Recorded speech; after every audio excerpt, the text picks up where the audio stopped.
उद्योग मंत्री उदय सामंत यांचा विरोधकांना टोलाय। विरोधकांना सरकार कामातून उत्तर देणार असं ते म्हणतात। कर्जमाफी झाली पाहिजे ही शेतकऱ्यांची मागणी होती। मुख्यमंत्री आणि दोनही उपमुख्यमंत्र्यांनी हा शब्द पूर्ण केला असंही वक्तव्य त्यांनी केलंय। जी कर्जमाफीची तारीख दिलेली आहे त्या तारखेपर्यंत ही कर्जमाफी नक्की होईल। त्या पूर परिस्थितीतनं बाहेर पडण्याची ताकद ही महाराष्ट्रातल्या बळीराजाला मिळणार आहे। अजून एक महत्त्वाची गोष्ट सांगतो की आपल्याकडे कोकणामध्ये जो पाऊस सुरू आहे त्या पावसाच्या संदर्भामध्ये देखील सकाळी माझं आणि उपमुख्यमंत्री एकनाथ शिंदे साहेबांचं बोलणं झालं।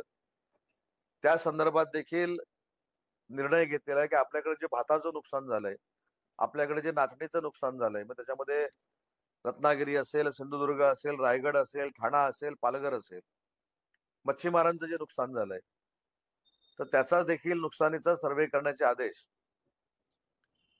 हे सन्माननीय एकनाथ शिंदे साहेबांनी दिलेले आहेत, मुख्यमंत्र्यांनी देखील दिलेले आहेत। लोकशाही मराठी ऐका, पहा, जागरूक रहा।